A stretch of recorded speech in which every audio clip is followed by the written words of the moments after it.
جو کہ عاشق حسین میموریل آرگنائزیشن کے زیر اہتمام انعقاد پذیر ہے، میں سب سے پہلے برادر ہر دل عزیز شخصیت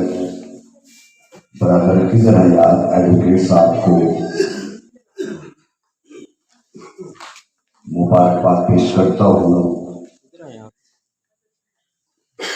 جن کی یہ کاوشیں اور یہ محبتیں جو کہ ہر سال آج اکٹھے ہوئے ہیں، ہر سال کی طرح اس تقریب کا آغاز تلاوت کلام پاک سے ہم کرنے جا رہے ہیں۔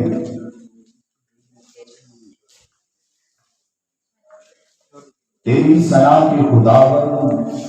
لا یزال ہے تو، یہ شان تیری کہ ہر شان میں کمال ہے تو۔ تیری ثنا کے خداوند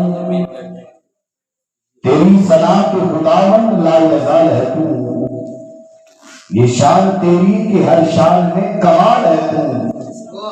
اور تیرا کمال ہی دنیا کے ہر کمال میں ہے، یہ تیری مثال کے بے مثال ہے تو۔ اور جتنی بھی شخصیات بیٹھی ہیں، جس کو بھی عزت ملی ہے عامر بھائی، وہ رب کا شکر بھی ادا کریں۔ اور اسی ضمن میں شعر پڑھنا چاہتا ہوں کہ کسی کو تاج سلطانی، کسی کو بھیک در در کی، کسی کو تاج سلطانی، کسی کو بھیک در در کی، کسی کو خاک کی ڈھیری، کسی کو سنگے مرمر کی، کسی کو تاج سلطانی، کسی کو بھیک در در کی، کسی کو خاک کی ڈھیری، کسی کو سنگے مرمر کی۔ وہ شاہوں کو گدا کر دے، گدا کو بادشاہ کر دے، اشارہ اس کا کافی ہے گھٹانے میں بڑھانے میں۔ اسی رب العزت کی لالت کتاب کی تلاوت کے لیے دعوت دوں گا کہ الہی میں ہم تو ثنا کر رہا ہوں، الہی میں ہم تو ثنا کر رہا ہوں، درے پنجتن پہ صدا کر رہا ہوں، میری لاج رکھنا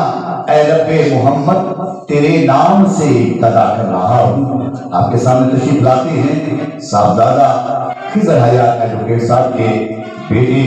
اب حافظ عبد الباسط صاحب سے تماس کرتا ہوں کہ دعائیں اور تلاوت کلام پاک سے ہم سب کی قلوب و اذہان کو منور فرمائیں۔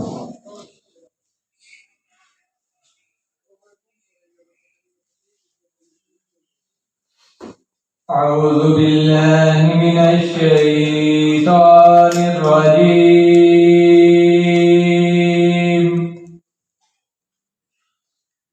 بسم اللہ الرحمن الرحیم،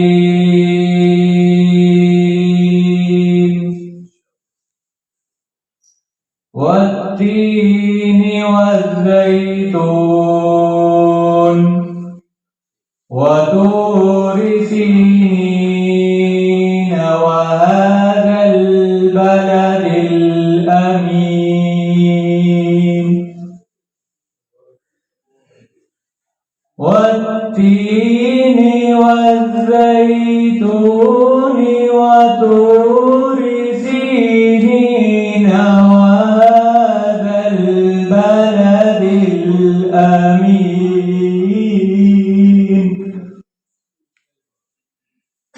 لقد خلقنا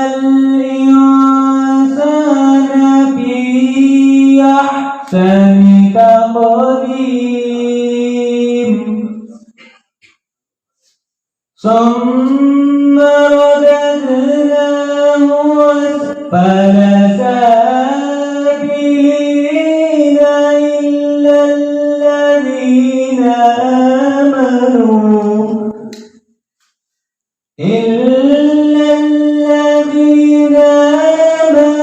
وعملوا الصالحات